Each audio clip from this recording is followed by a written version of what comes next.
사도 바울은 에베소 성도들을 향해서 술 취하지 말고 성령 충만을 받으라라고 권면하셨습니다.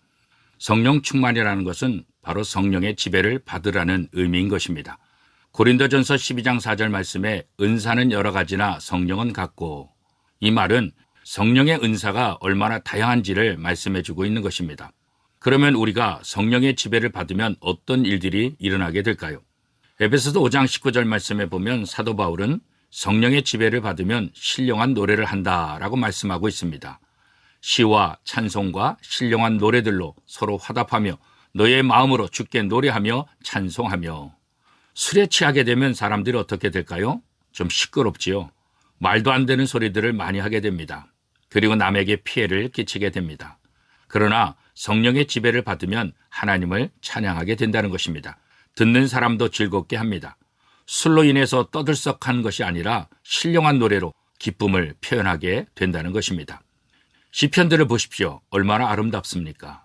그 시와 찬송 속에 자신들의 신앙 고백이 있고 간증이 있고 회개가 있습니다.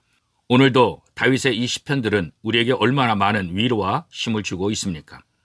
에베소서 5장 20절 말씀에 보면 사도 바울은 성령의 지배를 받게 되면 하나님께 감사하게 된다라고 말씀하고 있습니다. 범사에 우리 주 예수 그리스도의 이름으로 항상 아버지 하나님께 감사하며. 불평은 성령과 조화를 이룰 수가 없습니다.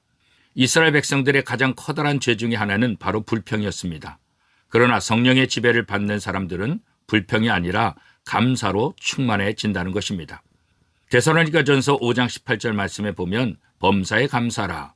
이는 그리스도 예수 안에서 너희를 향하신 하나님의 뜻이니라 라고 말씀하고 있습니다.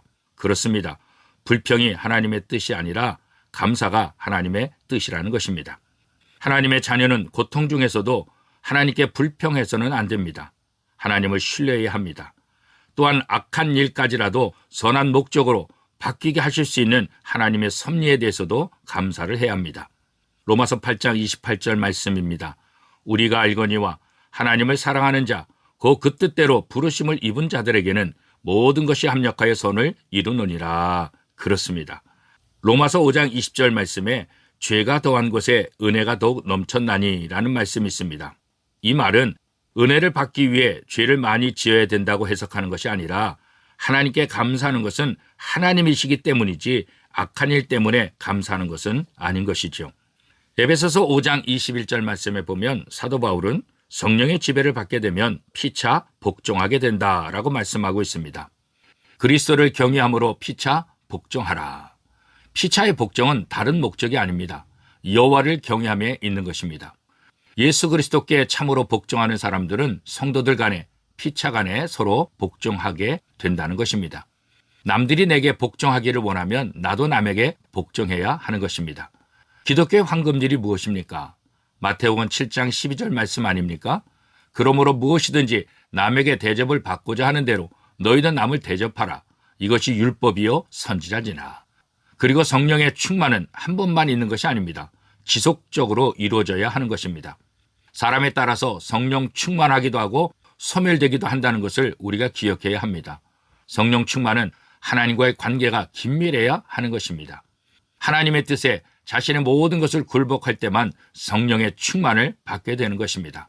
성령 충만은 그리스도인들에게 선택이 아닙니다. 성령 충만은 모든 그리스도인들에게 필수적인 명령인 것입니다. 이렇게 함으로써 우리는 참된 지혜자로 살아갈 수 있게 된다는 것입니다. 성령의 지배를 받는 지혜자는 세월을 아끼게 됩니다. 그리고 승리의 삶을 누리게 됩니다. 하나님의 말씀을 깨달을 수 있으며 그리스도인의 참된 특권인 찬양과 감사와 복종하는 삶을 살게 된다는 것입니다. 기억하십시오.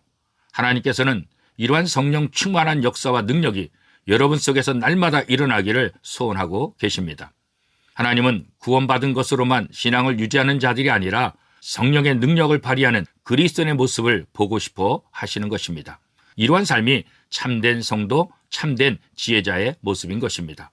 사랑하는 성도 여러분, 오늘 하루도 어떤 환경 속에서도 성령 충만함으로 참 지혜자의 삶을 사는 복된 하루가 될 수 있기를 축복합니다.